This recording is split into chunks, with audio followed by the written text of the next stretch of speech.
It's the Scandalous Scandal recap, season 4, episode 17. Put a ring on it. I'm Larry Brown Jr., joined by my fabulous and fantastic friend Janiyah Wright. How are you this evening? Hi, everybody. Hi, LBJ. I'm doing great. I am just always so excited to be in the chat tonight, LBJ. That is awesome. I'm happy to be here too, and so are some of the folks already in the Q&A for tonight's chat. We've got in the Q&A. This is Glenda Wyndham. Glenda Wyndham says, "Hello, everyone." Glenda, hello back to you. Hi, We're glad that you're Glenda. here, and we hope that you are feeling well. I know that you were under the weather a little while ago when you joined us for another Scandalous Scandal recap. So we're glad that you're here, Glenda Wyndham. And to you that are watching us live, we're actually live on Google Plus. We're live on YouTube, and you can tell a friend that we're live on Twitter and Facebook. Use the Scandalous Scandal recap. Yeah, Scandal recap. There it goes again. There it Oh, is. boy. There it is.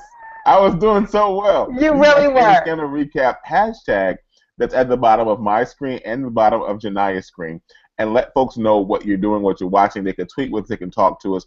You can post comments in the Google Plus on the Google Plus event page. You can also, if you're watching via Google Plus, you can actually click the Q&A button right at the bottom of the video window and post live and talk to us. We put your comments on the screen and we talk. Make sure you also thumbs up and thumbs down the conversation. Now, before we get started, Janiyah and I have a wonderful idea. We think, well, maybe I think it's a wonderful idea. Janiyah might not think it's a wonderful idea, but we kind of talked about this before we went on the air tonight, right, Janiyah? And this, I'm talking about the broadcast time. Now that How to Get Away with Murder is no longer on, their season is complete. We were thinking maybe we could do the Scandal recap right after Scandal. If you guys know, like the last season we started doing this, we started the Scandal recap, and we went hard in the paint immediately after Scandal. All of you joined us. Click thumbs up or thumbs down right now while you're watching the video, and let us know, yes, I want you to do it right after Scandal, or no, I don't want you to do it right after Scandal. Wait an hour and then do it again.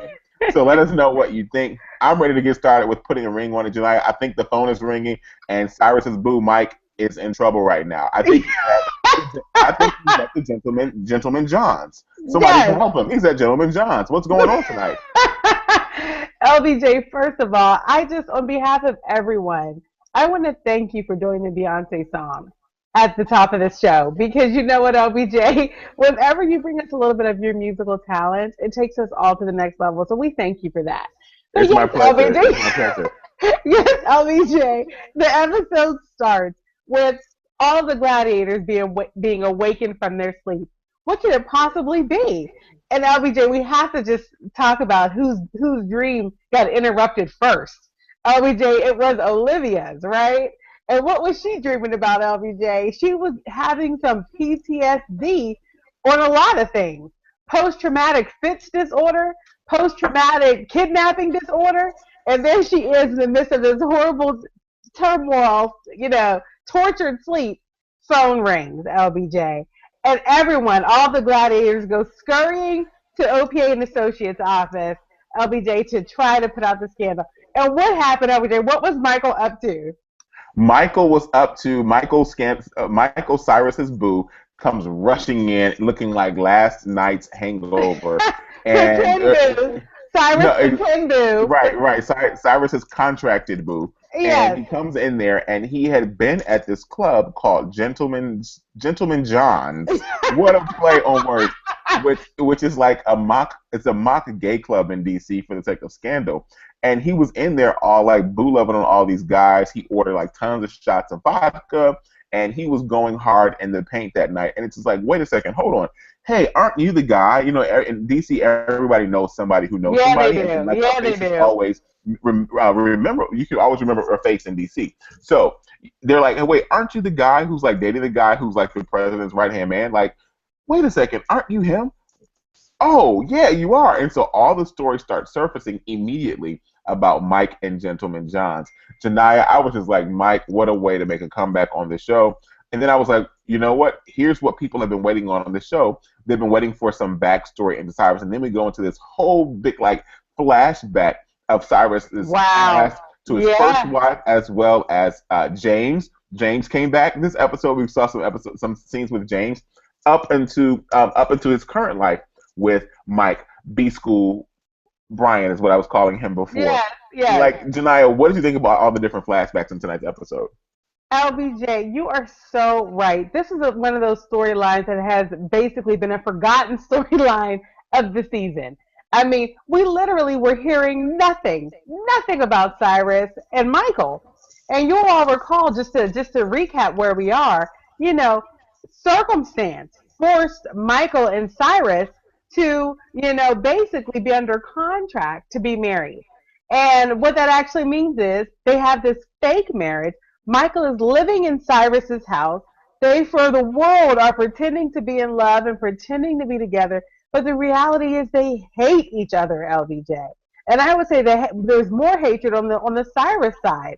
Cyrus literally hates Michael because you'll recall Michael was manipulating Cyrus and spying on Cyrus on behalf of Elizabeth North, the former head of the Republican Party. Yes. Right, LBJ? So Cyrus is full of contempt, full of anger at Michael, and yet they're living together as pretend soon to be married husband and husband. LBJ. So flash forward to tonight, LBJ. We see Cyrus on the brink of having to actually sign on the dotted line and go ahead and get married to Michael. It's something he's been putting off. He's been finding every excuse in the book. And LBJ, finally, he just has to bite the bullet. That's the only way, per Olivia, for this scandal of Michael out doing who knows what with God knows who. The only way to make this scandal go away, per Olivia Pope, is for them to get married. When? Immediately. And to your point, LBJ, Cyrus then begins all the flashbacks. Because this is not Cyrus's first marriage. It's not his second marriage. LBJ, it is his third marriage. LBJ. His third marriage, yes. And so we start to see what happened. We know that Cyrus's first marriage was to a woman. We all knew that. But this was our first time we really got to meet her. Her name was Janet, LBJ. And they were together for 16 long years. That's a long time to be alive. And LBJ... It was. LBJ, we finally got a chance to peel back the onion a little bit and see that dynamic between Cyrus and Janet. What did you think about Cyrus and Janet? I thought Cyrus and Janet was something pretty awesome. I thought that it was cool to see that Cyrus wanted to be a congressman. I really admired Cyrus's hair that he had on during the flashbacks with Janice. It was something that we should have probably ignored, but it was obvious that Cyrus had something going on with his hair in the episode when we had the flashbacks with Janice, and we were just forced to kind of look at the camera. Watch the screen with Cyrus talking to this woman, getting down on one knee, proposing to her, like, will you marry me? As if he doesn't have, like, this dark hair sitting on the top of his head. And I was just like, really, it was a bit of a distraction for me watching Cyrus and the hair tonight. So, every time I went to the flashbacks of Cyrus and Janice, I'm just like, really? Come on, like, stop doing this with the hair. It's not working. It's not working. Like, really. But all in all, I thought that... Everyone in the world, please pause and stop for a minute. First of all, LBJ, where did you get that hair, and how soon can you take it back? We don't ever want to see that again. If that is a prop from a stage production, put that back in the prop closet, and don't you ever bring that thing out the closet again. That was the absolute worst. Wait, it was totally a prop, but just as soon as I brought the prop out from my whole costume in, that's what the wardrobe folks and the costume folks did on Scandal tonight. Like, was anybody else like offended or just at least distracted by the hair? Like, Cyrus's hair in the flashback was such a distraction. Like, it was so bad. It didn't make me laugh. It was just like, stop doing this. Like, why did you all choose this color? And I'm like, we're watching this in HD, so did you not use the right coloring for the wig to make it pop on camera? What was that really? And LBJ, they didn't even really kind of do that kind of airbrushing that they do to take the age off a person.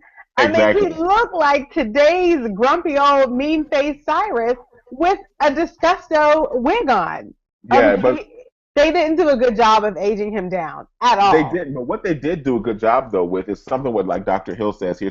Dr. Hill says, Dr. Hill 2014, hey Dr. Hill. Dr. Hill Hey, says, Dr. Cyrus's Hill. line of the night, I will have you killed. I will have you killed. Let me say I've missed that Cyrus. I've missed Oh, that dark Cyrus. I've missed that Cyrus who was all about the life of coming in, dropping one lines, on the verge of a heart attack, always gnarly at you, taking his lungs like this, doing this, like the intense Cyrus. I've missed that, and the way that he walked in, he's like, "Get this whore out of my house." Everything for me tonight. I loved it. LBJ, and it's even more exciting now because we see how much of a contrast it is from the man he used to be. Let's think about Cyrus when he was with Janet. When he was first with Janet, a billion years ago, he was bright-eyed, bushy-tailed, in Washington D.C., wanting to make a difference. He's sitting there, LBJ, so excited to be supporting Fitz's campaign, so excited to get married to a woman, LBJ, who would be just the right kind of woman to have on his arm for his political aspirations. In fact, the moment he was inspired to propose to Janet was the moment where she was doing what? Being the perfect little political wife, helping Yep. him to get dressed for a political event. And it was that moment, LBJ, that inspired him to propose. And that's a significant point. Because fast forward just a few months later to him there having been elected into a position. He was then controller, right, LBJ? And he's elected. He's got Janet on his arm, right? And LBJ, who comes in the door but one of his groomsmen? I don't know his name. I'm going to call him Frank, okay? Frank comes in, and Frank is like, oh, hey, Cyrus, you want another game? Want to play another game of racquetball this weekend? And Cyrus was like, no, no, I'm through with racquetball. No more racquetball for me. I'm getting married to a woman now. I'm leaving all of that shenanigans behind me. Are you, Cyrus? Are you really? Yeah, I don't know. I don't know. I think Cyrus had a moment that was like the guy who made the guy who became a YouTube sensation like overnight from the Kojic convention in St. Louis last year. And Cyrus maybe was saying that he was delivered. Remember the guy was walking around on TV saying that he was delivered? I think Cyrus was delivered for a With the little T. while. With the And, T. yeah, with the T, Yes. delivered. Yeah, with the T. Do Yes. the T again. Yeah, that's Yes. the With the T. T. The Yes. T. Yeah, Cyrus was delivered for a while, and he was really pushing his friend or his Flaccavelli, his boo, to the side, like, "Hey, don't come around me and my wife." But we also saw we saw early on before Cyrus got into the darkest side of what he could be, the Mm-hmm. darkest side, into the pool. We saw that Cyrus was still dabbling in darkness because he was engaged to a woman, engaging with the man in sexual acts. And then we also saw that we saw that he was daring, he was edgy, he always wanted to, push the envelope, sometimes off of the table. We saw that with Cyrus in this episode. But let me just say, I love the fact that I kind of predicted before this was revealed on the show. I said to myself, okay, if you were the fixer in the situation, what would you do to fix the situation with Cyrus and Michael and the entire media blitz that could be the fallout of this whole situation? And I said, you know what? It's a bachelor party. It's easiest. It would be best to say that this was a bachelor party and this is how it went down because they're in a same sex relationship. Why not have a bachelor party? Keep it above board, not in a hotel room where there's drugs and alcohol and all kinds of debauchery involved and lasciviousness. No, it's a bachelor party at a bar, and he got wasted, Mm-hmm. and he was doing a little college kissing with people, and that's how we'll spin this story. And we're going to get the first lady in on it, and it's going to work. And what happened? It worked. It did work, LBJ, but I have to tell you, I was really disappointed in that moment because, you know, call me an old-fashioned lady, but I hate the fact that people get a free pass the night before their wedding to just do whatever they want.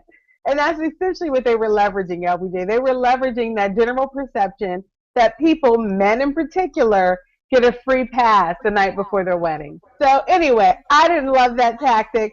But LBJ, with America, it went over just like a charm. It certainly did. And LBJ, it's so funny. We're talking about watching the darkness, become revealed in Cyrus's character. He's there manipulating Janet into marriage. LBJ, 16 years they stayed in that marriage Yeah, yeah. before Janet finally said to him, you know what, Cyrus, I can't do this anymore. I'm now drunk on the floor in my closet, also wearing a horrible wig. You know what? All I can do at this point is ask you to be honest with me. She said, let's at least be honest with each other. Just admit that you're gay. And then maybe we can continue to be this trophy couple. LBJ, he couldn't even utter the words, LBJ. So that is strike one marriage for you, Cyrus. And then we're watching flashes into his second marriage with what? James. LBJ, we all know how that went awry. You know, we get now to see Cyrus manipulating James on day one of his marriage, right? LBJ, they haven't even left for the honeymoon yet, Cyrus and James, before Cyrus is leveraging James to accomplish his own priorities. You know, so it's just, we want to find virtue in Cyrus, but he's always been, LBJ, frankly, a bit cutthroat. Cyrus has been a bit cutthroat, and Candace Brown, shout out to Candace Brown, and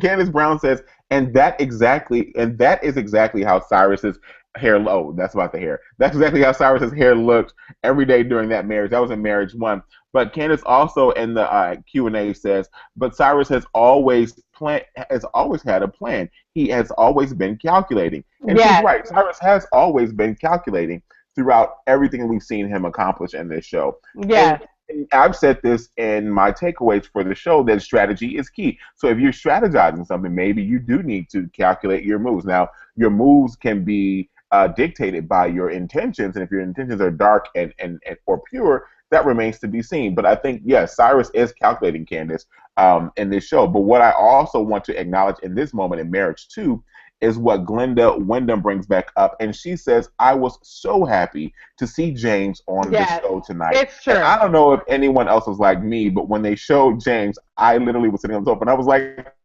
James! And like sat up in my seat because James was back. I love James. James was great. Like, James was great. Don't laugh at me. Yeah, no, I wasn't that excited to see James, but LBJ, and I think Zoe Emil in the chat agrees with me. I was excited to see Cyrus's wife. Zoe Emil said, yes, finally we see Cyrus's wife. LBJ, I just felt like we got a huge insight into Cyrus tonight by getting to meet Janet and actually see that pain on her face, LBJ, of having a husband in the closet for 16, not 6 years, LBJ, not 6 months, 16 years, LBJ.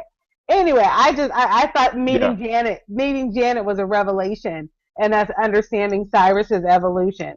Now, LBJ, this is what you want, everybody, let me just cut in and say, this is what people have been wanting, Janaya. And so, over and over again, we've said this here in the Scandalous Scandal Recap. If you go back and read the hashtag Scandal Recap, or if you go back and watch the other shows from this season, and even last season, we said to the people that we believed this season we would get to do a deeper dive into some of the characters' backstories. And this week is Cyrus's backstory. We've seen backstory on Huck. We haven't really seen real backstory on Quinn yet. We know what her original backstory was. No one wants to though, but good point. That's true, but no one. The people aren't asking for that. Just for the record. Janaya, please continue. Don't do that. I was waiting on you at the door. Don't do that. No, don't even. But anyway, what I'm trying to say is that we have to see the backstory, and we're seeing these backstories for a reason. And remember, I've been saying all along, especially this season, because the scandal dropout rate has been so tremendous on Twitter, especially Black Twitter. People are like, oh, I'm done with the show. I'm over it, this and the other. I think that it's important to remember what I've said over and over again on this recap, that everything we see, everything that is done, everything that is said on this show is for a reason. Do not give up. Don't give up hope. Don't even do it. Why? Because just as sure as people were texting me, I won't mention any names, people who are in this chat right now, I won't mention any names, but just as sure as people were texting me and on Twitter going off about the show, bam, who returns back? Sally Langston came back to the show as a talking head. She's a pundit putting a bounty out on the head of Cyrus and Michael, telling people that she really will give you a financial reward if you can give her proof that the marriage is a farce. Janaya, that was a game changer tonight. And LBJ, you know what? I'm going to come clean to the world. I was the one texting LBJ tonight, people, I was not super impressed with the Sally Langston storyline. LBJ really just thought, oh my gosh, 18 exclamation marks in the text. Sally Langston's back. I'm like, so what? Sally Langston's back. I mean, frankly, LBJ, Olivia tried to fix the situation with Sally. Sally's out there, she's got some inside track to the White House, so she knows that this marriage between Michael and Cyrus is not real. She's there as and with her little with her television show. LBJ, her show, I think I wrote down the name. Oh, the Liberty Report, LBJ. Yes. Where Yes. I could just imagine her week after week just blasting every liberal thing that happens in America and calling out Bible scriptures, et cetera, et cetera. LBJ, I'm sick of Sally Langston. So her coming back on this show, I frankly just rolled my eyes. I mean, as far as I'm concerned, she is a psychopath. It was very interesting, though, to watch Olivia in fixing the situation think that it was a reasonable solution to potentially invite Sally back to the White House. Olivia negotiates with Fitz, and she says, you know what? One way we might be able to get Sally to stop putting the farce of this wedding on blast is to bring her back in to the White House, LBJ. And literally, Olivia got Fitz to sign on the dotted line, and she goes and serves this option up to Sally. I can't fathom a future where Sally comes back. I'm completely tired of that character, LBJ. I frankly was shocked at your reaction. Janiyah, I mean, there's no need to be shocked at my reaction. It was necessary for us to have a twist. And who better than to come back than the Southern Belle, Sally Langston herself, the former Vice President of the United States of America, could come back in all her Bible Belt charm and talk to the people of America and tell the people of America, I'm going to quote the line exactly how she said it. Sally Langston said to the people, Sally Langston said, we must arm ourselves, America, not with guns, but with the truth.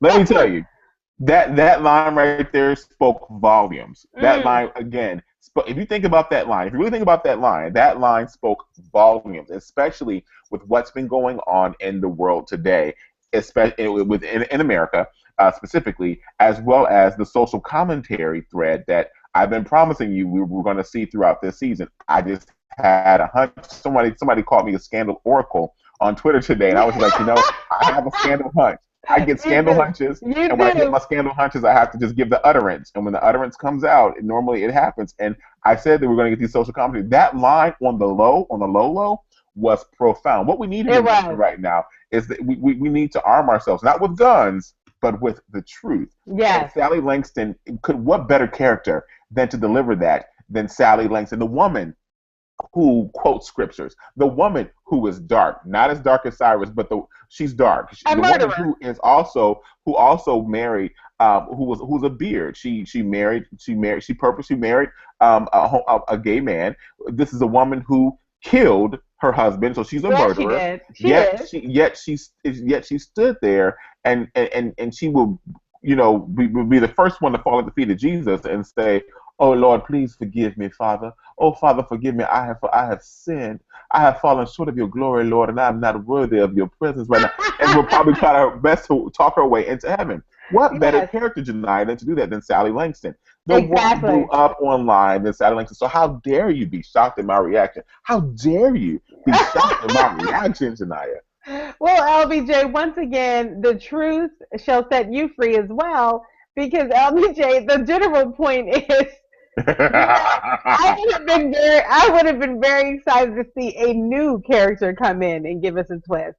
I frankly was looking forward kinda to seeing that interview from that man on the side for Michael. That would have been exciting. Oh my gosh, a new character. Oh, this is some dish. Yeah.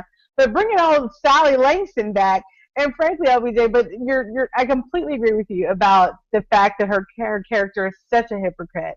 And it's so interesting that she's there talking about the truth as the way to freedom. When LBJ, it is the truth that buttons her lip directly up. Olivia coming to say, you know what? Okay, Sally Langston, you want to go ahead and put this fake wedding out there for the world? Tell the whole truth and nothing but the truth? Well, we're going to tell the whole truth and nothing but the truth. And literally brought Sally Langston a list of men's names and said, "Oh, do you see your husband listed here Yeah. several times?" Yeah, he was a client of Michael's, the prostitute, the male prostitute in question. Dr. Hill 2014 said, "Sally Langston, hashtag, your hubby was sleeping around." LBJ, listen, Sally, you want to dish the truth? I hope you can take it, girlfriend, because it's coming at you. And what did she do, LBJ? She then got on in front of the camera and then she lied. She Yeah. lied, Mhm. LBJ, She to did. cover up the fact that she was not ready for the truth to come out. She wasn't. Zoe Emil, I'm very surprised at you, Zoe Emil. I'm very, very surprised that you're siding with Janiyah on this. You normally side with me. Zoe Emil says, Zoe Emil says, I was happy to see Ella and James, Cyrus's daughter, as well as Cyrus's ex-husband. They could have kept old mean Sally Langston. Janiyah, Yes, Zoe could have Emil was kept with her. you. Yes, seriously. And I was happy to see Ella. Now, again, we as the public don't get to spend any quality time with Ella. They just flash a little black hair puff every once in a while. We're like, oh, Mr. Ella, Ella, we can't get a good look at her, but she flies across the screen every once and again. It's going to be interesting to see if we actually start to see a little bit more of Ella now that Cyrus is going to try to be in some kind of family structure with Michael. So anyway, we'll see if that pans out. We will. We'll see LBJ, if that pans out. You know why, Janiyah? Because Black Lives Matter. Black yeah. Hashtag Black Lives Matter. Black Lives Matter. LBJ, That was probably a bad joke. Probably a bad joke. yeah, definitely inappropriate. LBJ, there was one other storyline that got mixed up into the Cyrus Michael fake wedding, and that Oh is yeah. my favorite character now, Mellie, right? Olivia, once again, traipsing hither and thither in the White House as she used to, she marches herself right on into Mellie's office and says, Mellie, you know what? You, Mellie, you need to host this Cyrus Michael wedding. This will be the perfect way for you to create a political career that is independent from your husband. And Mellie just eats it right up, LBJ. As much as she despises Olivia Pope, as much as she hates the ground she walks on, LBJ, she will take that woman's advice, won't she? Oh my gosh, yes, she will. She would take Olivia Pope's advice at the drop of a dime. She would take Olivia Pope's advice if she's drunk Mellie, smelly Mellie, stinky Mellie, walking Yes, she Mellie, will. slug wearing Mellie, potato chip eating Mellie, fried chicken eating Mellie, Yes, dizzy Mellie, alert Mellie, whatever Mellie she's in, she will take Olivia Pope's advice. And how dope was it for them to have that entire strategizing session, strategizing session. What is wrong with yes. my articulators tonight? My They're that off. strategizing They're session. off, LBJ. You know what? So, Oh, so how that's awesome was it that they had that session, and the session actually was in direct correlation with a Scandal Jam session tonight. Scandal Jam session, by the way, folks, was "I Love the Nightlife" by Alice Bridges, I and like the boogie. yes.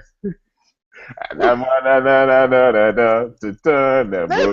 don't know No, words off the no one song or knows whatever. those lyrics. No one in the Yeah, world knows those lyrics. I make my own words with syllables. Yeah, Anyway, yeah. so but I thought it was great that Mellie literally took word for word Olivia's advice, and to me, that was a coming together of Mellie and Olivia. That was one of their like it wasn't an atonement because they didn't need to atone with each other, but Mm, it definitely was a reunion of sorts for them.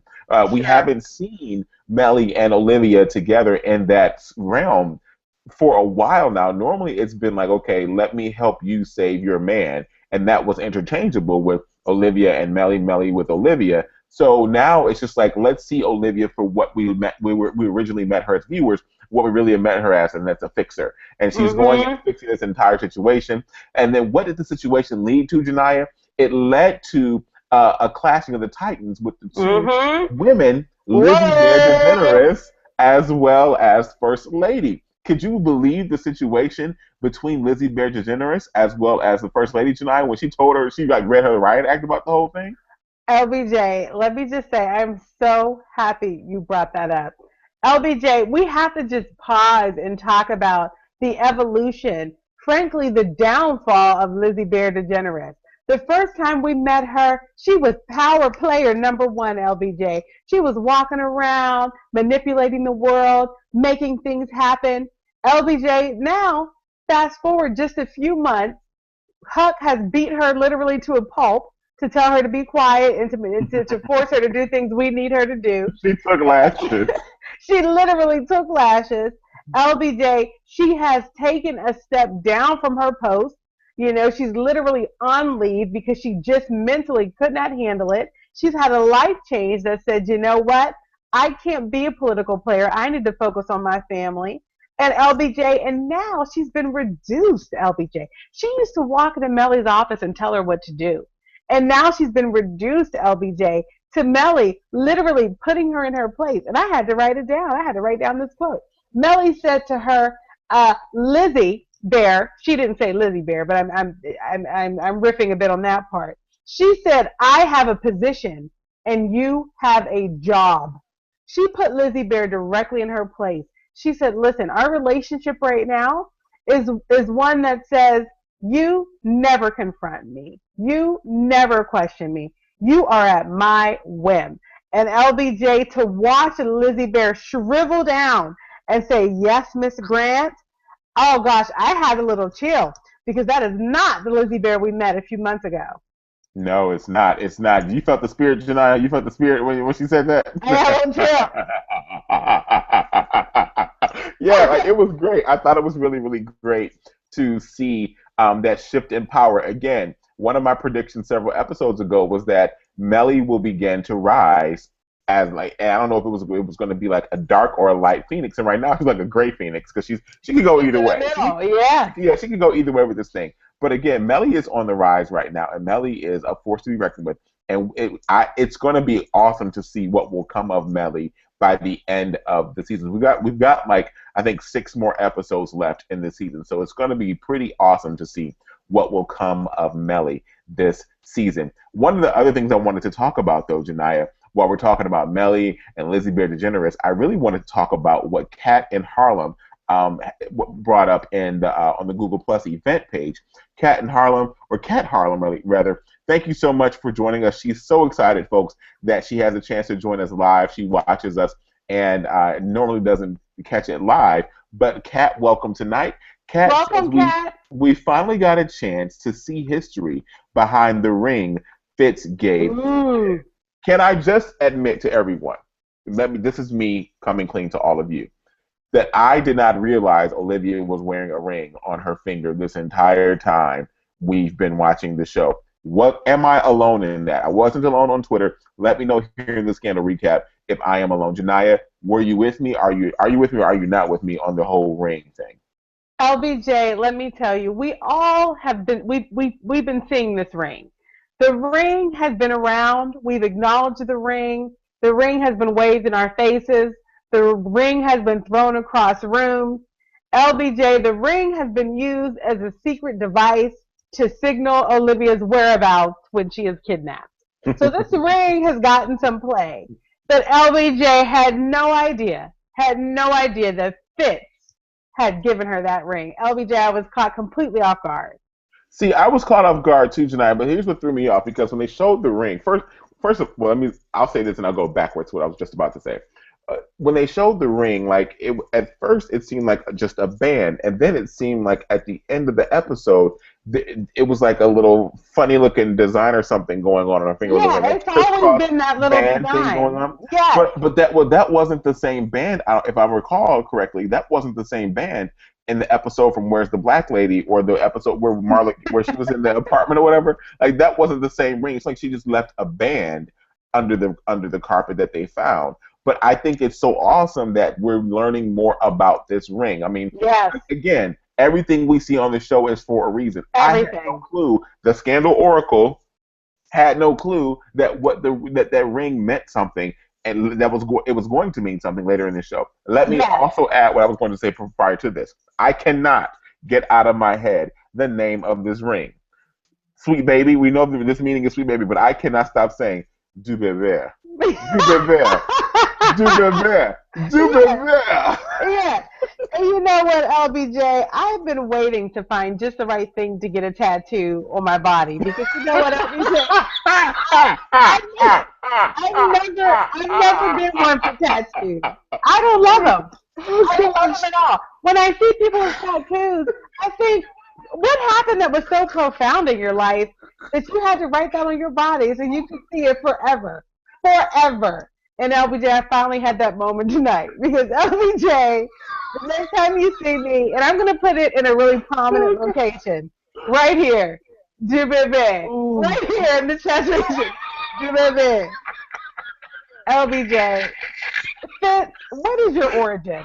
That you have this, what is that, French? Where are you from, Fitz? Where's your family? Where do they hail from? Okay? Anyway, and why is your grandmother naming her ring Sweet Baby? I mean, what is your grandmother into? So anyway, that whole thing is very mysterious to me. I don't know what's up with that. I'm going to tell you this. Can I just say, I can't stop laughing. But can I just say tonight, wait, let me just add this. Did you notice how when they were saying the name of the ring, they kept changing the pronunciation of it? So at first it was Du Bébé. And then it was like, and then she's like, no, it's Du Bébé. And then like everybody else, they went through 3 different like pronunciations of the name of the ring, and it's like, well, it means sweet baby. I was like, how Rosetta Stone ghetto is this? Oh man, that was classic for me. Oh, right. LBJ, we have to recap that scene though, where Olivia gets this ring. Okay, yeah. So this is Olivia. It is actually happening on the day that Cyrus and James are getting married, and Olivia is there being not only a fixer but a wedding coordinator, and she is preparing the honeymoon suite. You know, Fitz walks in on Olivia in a beautiful bedroom where she literally has a pile of roses, and she is one petal at a time, peeling the petals away from these long stem roses and laying them about the bed for the wedding night of Cyrus and James. And Fitz comes in, and apparently Liv and Fitz have just broken up again, blah, blah, blah, blah, blah, right? So Fitz walks in, and he's doing one of his, oh my gosh, how could you dare break up with me? You know, and Olivia there quivering as usual. You know, it's the right thing to do, blah, blah, blah. We can't be together. I can't work in the White House if you're there, blah, blah, blah. We've heard it a million times. And then Fitz has the nerve, this married man who has broken this woman's heart so much so that she had to quit her job and leave the White House, has the nerve to pull a ring out of his back pocket and say, my grandmother gave me du bébé, and I was supposed to give it to my wife, and I just never did it. And I know why, Olivia, woman on the side. It's because it was meant to go to you. And he hands her the ring, LBJ. And then, LBJ has the nerve, the gall to say to her, LBJ, I just want you to be happy. Do you? Do you want me to be happy, Fitz? Because you're literally married to some other woman and you're giving me a ring. You know, what is this about? LBJ, that whole scene had me so frustrated. These mixed signals. Poor Olivia, she'll never be free. Let me just say this. Let me add this to the conversation. So, Ida Matrix, thank you so much for chiming in. Ida Matrix in the Q&A.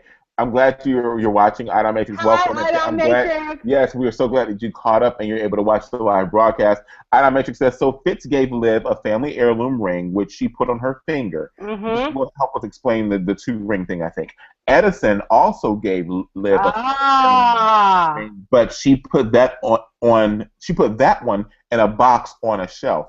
Just saying. So that could explain the whole 2-ring wearing thing. Confusion. Yeah.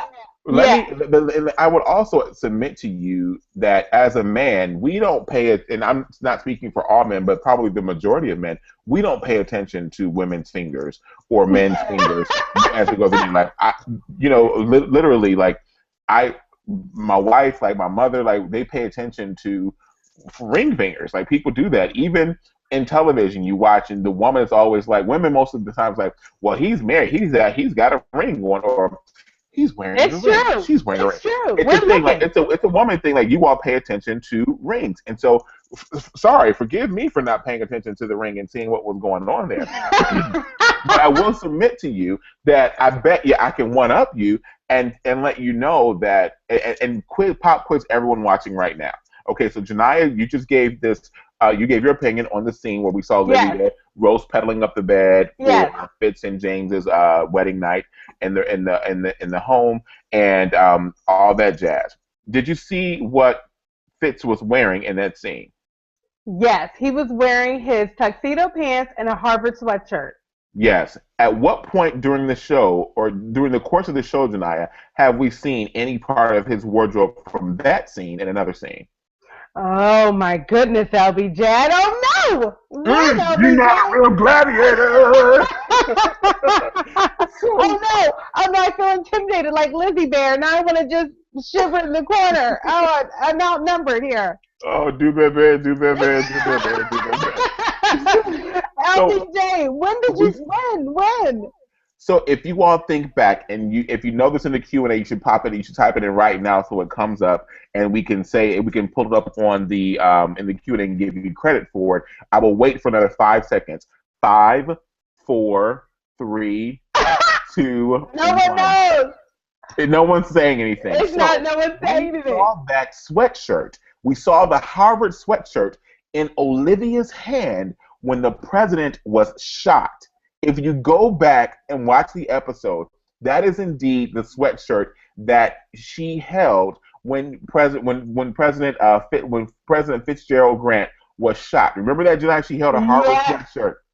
That was what she held, and that's the day that she probably got that sweatshirt. LBJ, you know what? Once again, and I'm saying this on behalf of the entire public, we thank you.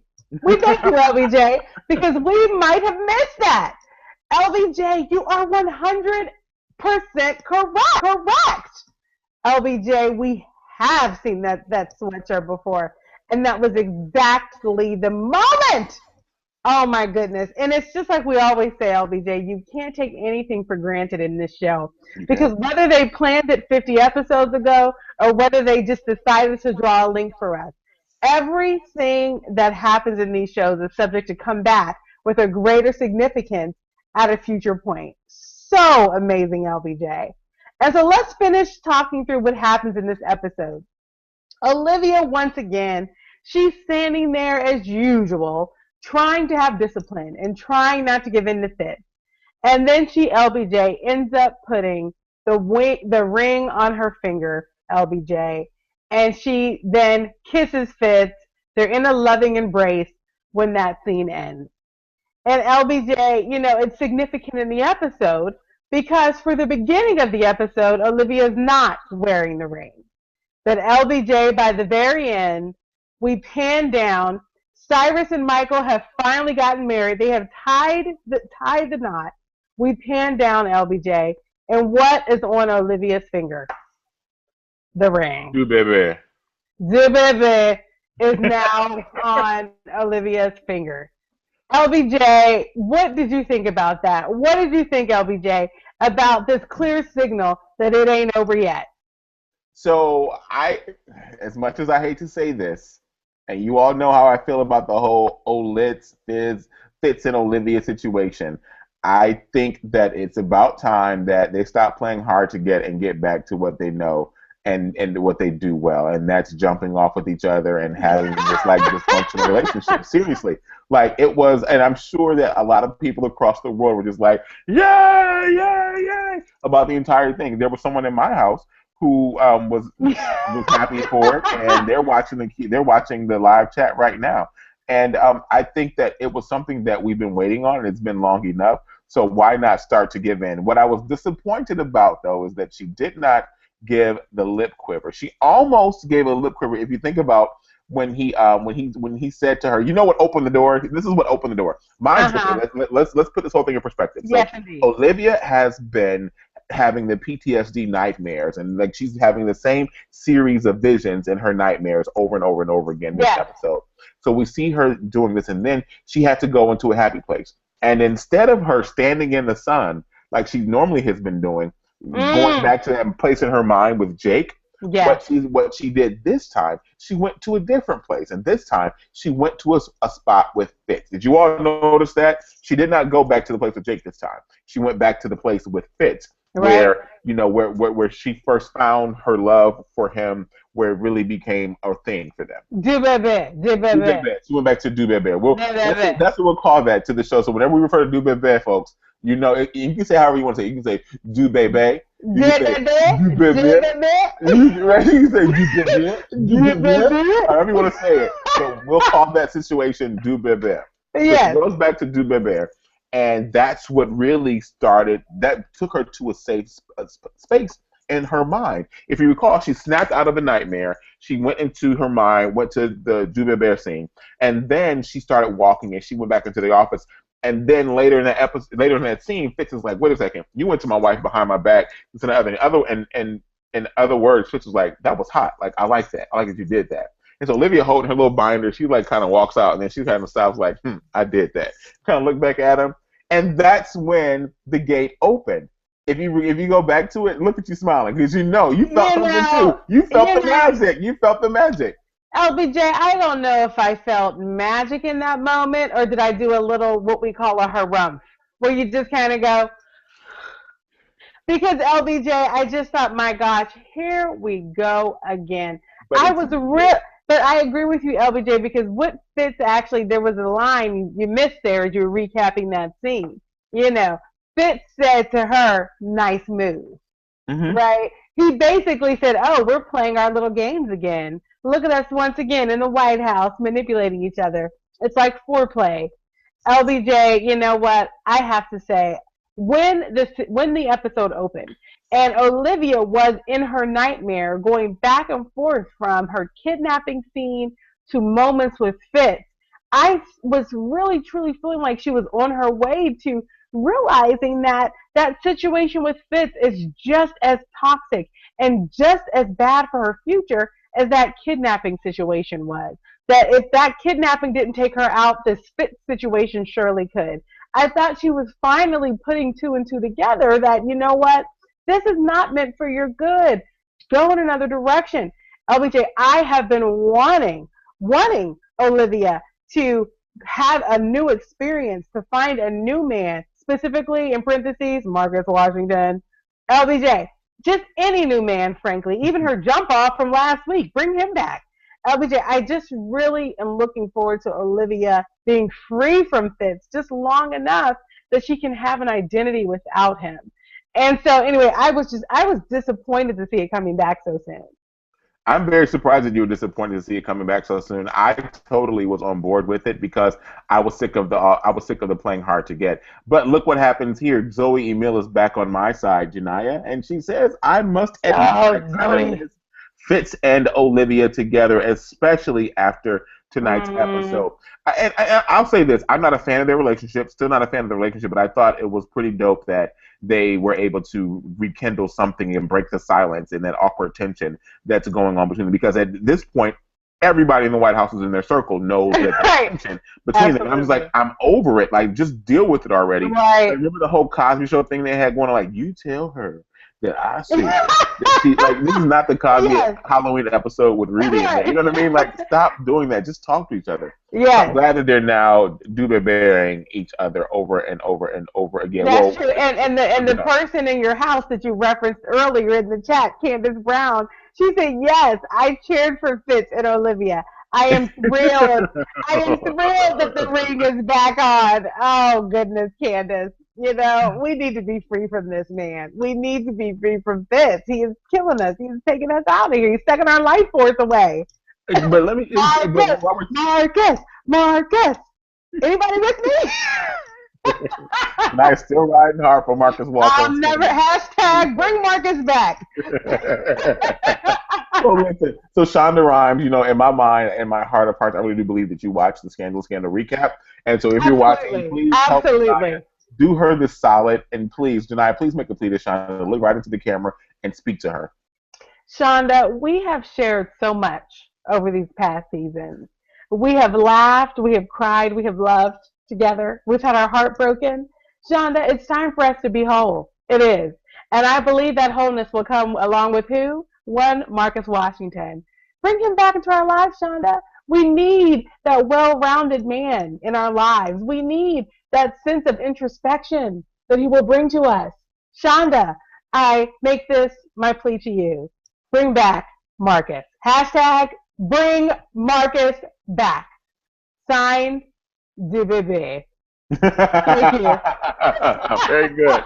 Thank Very you. good, Janaya. Yes. But let me say, I think we need to go back and re-record that plea because you called him Marcus Washington and the character is Marcus Walker. Remember, you're supposed to be Mrs. Oh Walker. my gosh. Do you It's see that? okay. But that's how long it's been since we've seen him. Yeah. We're So forgetting him. it's about time, Shonda. It's about Yeah. time. Yeah.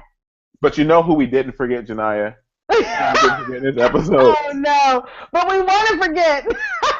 We didn't forget Cyrus and Cyrus's hair this episode. Can I just say that since Cyrus has known Olivia, Cyrus has had a way of communicating with Olivia that I really do admire. And this was so awesomely displayed tonight when we saw Cyrus losing it, silently losing it in the war room in the White House. And Olivia walks in and she knows that look from her friend. And he's like he's losing it. She's and like, then, breathe, Cyrus. yeah, and she's like, breathe, and she's like, there's been a change of plans. There's been a change of plans. Like, we're not going to throw Mike under the bus. We're going to go through with this wedding, and we're going to shut Sally down. I thought that was so great how we saw Cyrus and Olivia back in the flow of all that was going on. Because remember last week, Olivia's like, I'm done with the White House. I'm out of here. I'm over it. I'm done. And then, bam, she's thrown right back into it. Well, you know what, LBJ, I have to say it is nice to see these two finding their rhythm again. But I will just say, LBJ, this is not a healthy relationship for Olivia. You know, it's nice to see her support systems coming back to the extent that she has them, but her relationship with Cyrus is not one that's good for her in the long term. And so as much as it's like, my gosh, Olivia's traipsing the halls of the White House again, feels comfortable, feels like home, it's also like, my gosh, I really would love for her to find a different journey. Well, who's going to find a different journey potentially is the one we've been talking about all this entire episode, and that's Cyrus. Cyrus had a wonderful, heartfelt monologue that he delivered to Mike at the end of the episode, and it took Mike to a place of solace to me that really drew the viewer's attention in because he used his whisper voice to make you listen. Can you give us a sense of what specifically you mean by the whisper voice? Sure. So Mike is like, I just wanted so much more when I got married. I just wanted so much more. Sorry, Mike is sitting down, Cyrus is standing up. Yeah. I just wanted so much more when I got married. And I'm getting married. This is my wedding day. Like, I didn't realize I would have nothing when I got married. And, you have everything, and I have nothing. And, I just don't know what to do. Like, I'm just really so torn. Like, what are you going to do? Blah, blah, blah, blah, blah. And Cyrus comes in all his fatherhood and his, third marriageness, and he comes in and he says to Mike, he's like, look, I know what you're going through. I know what it feels like. You're not alone. I've been where you're trying to go. Let me walk with you. Even though I told you that I would have you killed, I'm here for you today. Yeah. And I know that your parents are out there. Your father might be retired, and you didn't even know he was retired. But they're here for you today. Because what we're here for today is a farce. And a farce is what we're going to deliver to the people. So we're going to stand up, and we're going to go out, and we're going to stand like Barack and Michelle and hold our arms up, and we're going to be married. And that was the monologue that Cyrus essentially delivered to Mike tonight. Oh my gosh, LBJ, let me just say, I hope, and again, so happy that Shonda's watching, because I think your take on that episode, on that monologue, frankly, outdid the one that she wrote. I mean, that was very good, LBJ. That was very good indeed. Thank you. But I really thought the Cyrus's monologue was great. It was, and what I thought was great about the entire monologue, though, because and clearly he wasn't saying what I was saying, folks, but if you go back and watch the episode and listen to Cyrus's monologue, it makes you call to question his motive for the monologue. It's like, Cyrus, are you saying these words to this man and the way that you're saying them to get him down the aisle, or are you saying this because this is your sincerest heart's feeling right now? That was I was a little gray for Cyrus's motives in that monologue. I might go back and watch and see how I feel about it. But I And thought, LBJ, and part of what he was saying in the monologue is that it's both. Right? That's kind of yeah, what he was yeah, alluding to. He was kind of saying, you know what, I've started my other two marriages with lies, yes, but somehow even in those lies and in those manipulations, I thought that I would be able to get there. And he said, you know what, I'm not going to give you any expectations of that sort. I'm just going to tell you I'm going to do the best that I can. We're going to give it the old college try.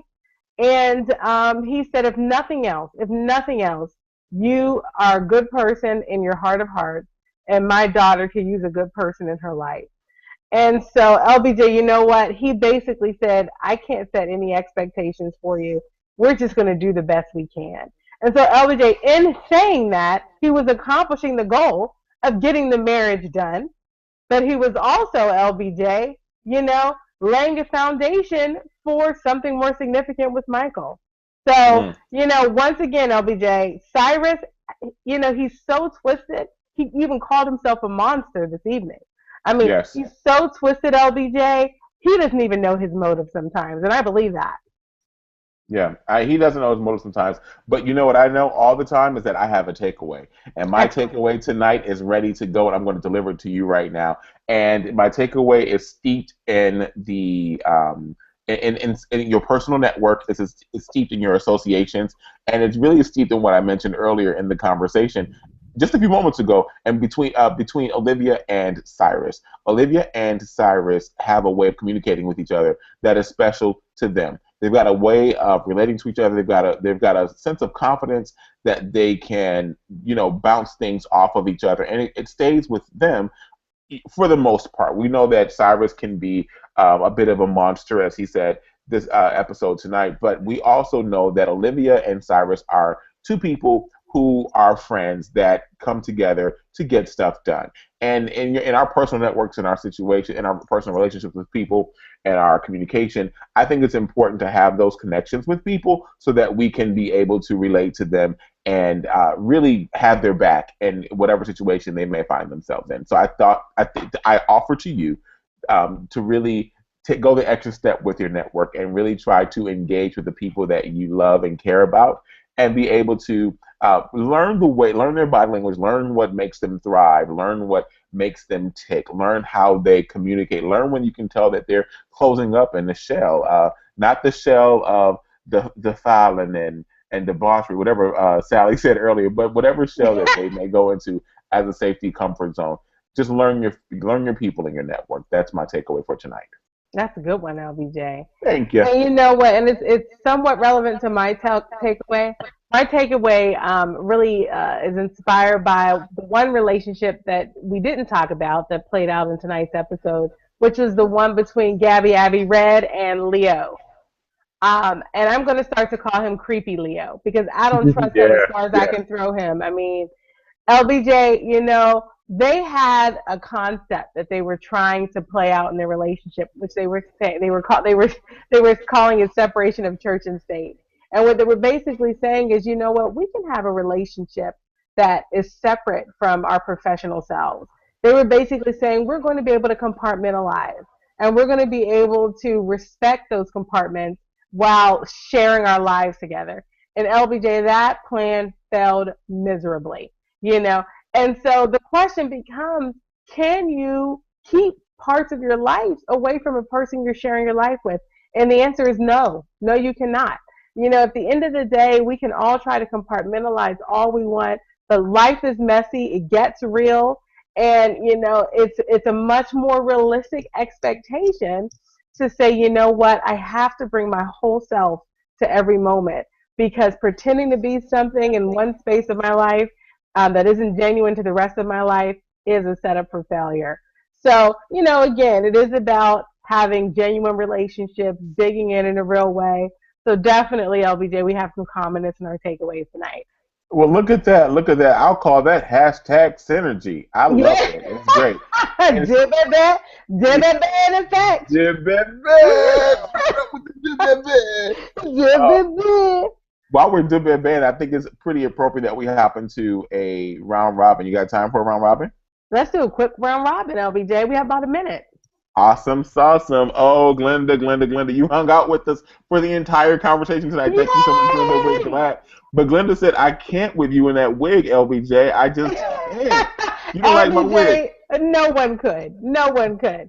I thought Matrix raised a really great question. What if Mellie and Olivia share the presidential ticket? Lord, this has me laughing so hard. Priceless.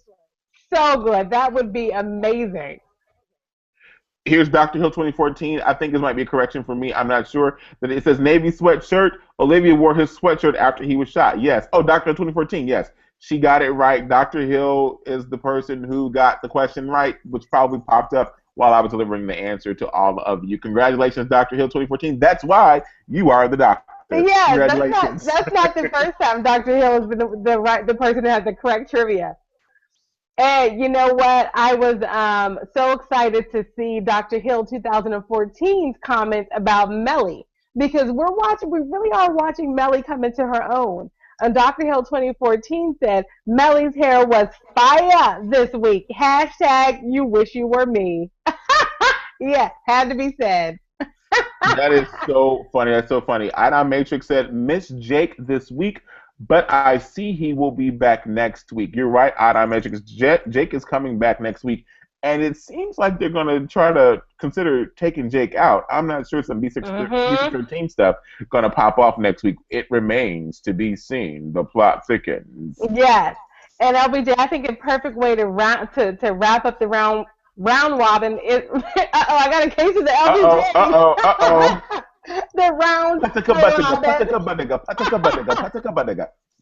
is with a statement from Candace Brown in the chat. And she's talking about Cyrus. And she said he adored James and still almost killed him. I think he is a dark, conflicted individual who leans toward the darker shade of gray. So he can seem innocuous, but he's just dark enough to obliterate anyone at any time. And LBJ, Candace, you said it so well. And the most interesting thing of all is that little character summary you did, we could actually apply to pretty much any main character in this show. Pretty much. Dark. There is people dabble in all kinds of darkness on They this do. show. Thank you, everyone, for all of your comments in the Q&A. We clearly do not have time to read all of them, but please go back and watch and see what everyone's saying in here. Dr. Hill, I saw you talking about my Southern accent. Thank you so much. I like imitating Sally Langston's character because she's just so Clearly, and she's just so Southern. I love Sally Langston. Clearly, you learned that accent from Designing Women. So anyway, hashtag Julia Baker. That's all I'm gonna say. Anyway, I didn't watch that show. Like, I was watching the Wonder Years. I was watching Wonder Years when that show was on. What would you do if I sang out of tune? This is Scandalous recap. We've had fun tonight. Would you stand up and walk out on me? Good night, everybody. Lend me your ear and I'll sing you a song. I will try not to sing out of key.